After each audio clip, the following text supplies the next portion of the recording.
The topic is Marcus Garvey and Africans in the Caribbean, and we're talking to Dr. Al-Hadid, the chairperson of the Africana Studies Department at Tennessee State University.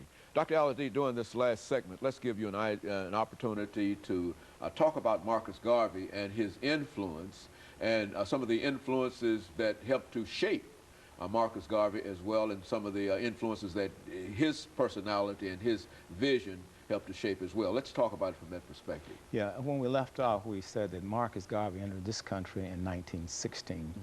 Now, it was a time where we were moving toward the Harlem Renaissance, when Harlem, was in vogue. Mm-hmm. And Garvey came to this country and started his organization called the Universal Negro Improvement Association. Mm-hmm. And the time period of Garvey's most powerful influence in this country was between 1916 and 1926. Mm-hmm. So you're talking about within one decade, mm-hmm. here's a man that using the power of the spoken word, mm-hmm.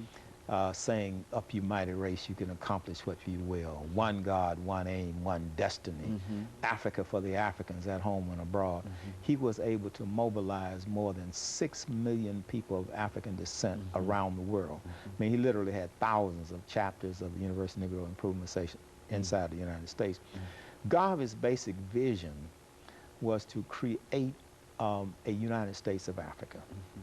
This was during a time, we're talking about right after the First World War, when imperialism was entrenched in Africa. They needed the natural resources there in Africa.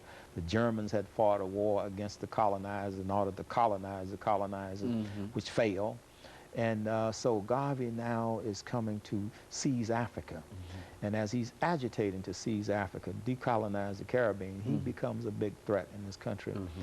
And he became so much of a threat that J. Edgar Hoover infiltrated this movement, and for the first time in the history of the Federal Bureau of Investigation, mm-hmm. he actually hired an African-American mm-hmm. with a code name 800, mm-hmm. not just an informal person, mm-hmm. but a person actually on the payroll mm-hmm. to infiltrate his organization.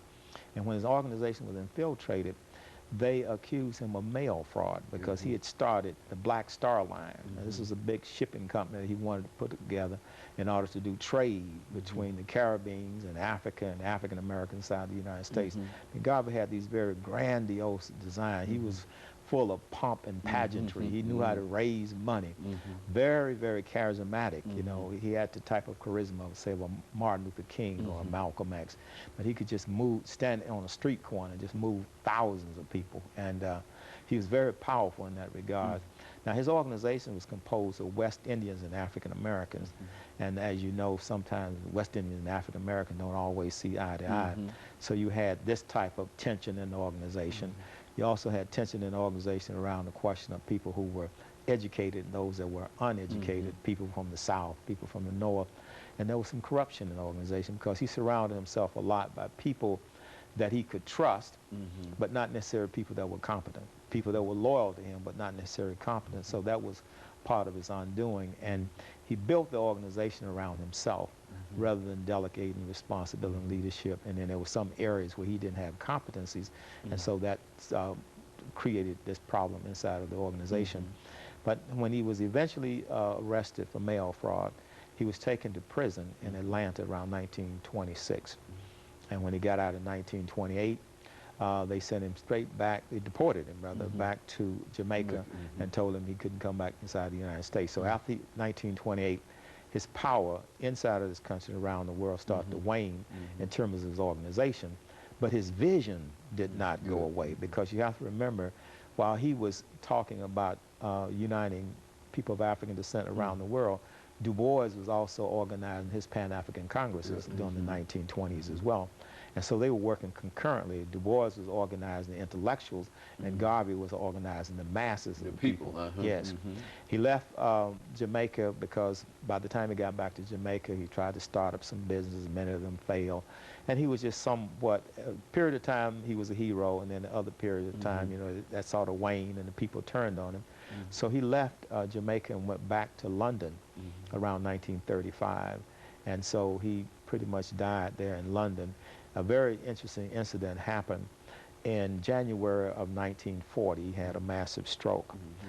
And while he was trying to recover from the stroke, George Padmore the author of the book Pan-Africanism or Communism, who's, I think Pat was also from Trinidad, put an obituary in a column of a paper inside this country saying that Marcus Garvey had died, and they put his obituary in the paper and everything. And when he read a copy of that paper in June of 1940, he had a second massive heart attack and he died, you know, because he died a person who did not really accomplish all he set out to accomplish. He never actually went to Africa, even though he wanted to go to Liberia and claim that republic and start his base there. He wanted to go to Sierra Leone, but he never got on African soil. The closest he got to Africa was London. And so in that sense, he died pretty much a tragic, tragic hero in a sense. But at the same time, in 1935, while he's in London, another person is at Lincoln University by the name of Kwame Nkrumah.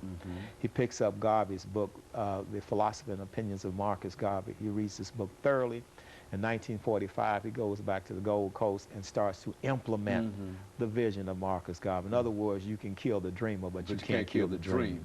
So the dream of Garvey was reincarnated on African soil in Kwame Nkrumah. And then when he got independence for Ghana, in 1957, March of 1957, he actually adopted the flag that Garvey created, the red, black, and green. And if you look at the flag of Ghana now, they have the same colors except there's gold in the middle because Ghana is known for gold. And they also have the black star sitting right inside of that flag. So Nkrumah was definitely inspired by Garvey. We had other movements. The Moorish Science Temple movement with Noble Drew Ali was inspired by Garvey. And of course, we know that Malcolm X parents were part of the Garveyite movement, and that's how he got his early indoctrination with Pan-Africanism and Islam. And then toward the end, after he left the Nation of Islam, then he went back to establish his organization called the Organization of Afro-American Unity, which was modeled in a certain way after Garvey's Universal Negro Improvement Association. So that whole Pan-African dream, or you can talk about people like Stokely Carmichael, Kwame Ture, also from Trinidad, inspired by Marcus Garvey. So the children of Marcus Garvey are still very much alive. So there's a real legacy. Oh yeah, there's a legacy that you Garvey talk about created. now when you talk about. And he inspired Jomo Kenyatta in Kenya to create the Mau Mau and bring about independence in Kenya. So the book, the jury is still out in terms of the impact of Garvey on people around the world. And then of course when Maulana Karenga creates Kwanzaa, you know, he adopts the colors of red, black, and green. You have the red, the green, and the black candles, and also the bandera, which is Swahili for flag. So they adopt that flag. So Garvey's influence is still here. And every time you see someone walking around with red, black, and green on, or a flag, or an armband, or something like that, or a cap, you know that's the influence of Marcus Garvey. Marcus Garvey influenced Bob Marley with the Rastafarian movement. So he picked up the colors of Marcus. Of course, Bob Marley was also from Jamaica. He grew up in Trenchtown, but Garvey was a great influence on Bob Marley as well. And I think, Dr. Al-Hadid, we might say that even some of the more popular activities that Africans are involved in, African Street Fair Festival, for example, all in a real sense can be said to go back to that period of, with the influence of Marcus Garvey, the economic influence, and et cetera. There's no doubt about it, yeah. And also with the creation of the Organization of African Unity on the African continent, which is a framework designed to unify Africa. You can trace that back to Marcus Garvey as well.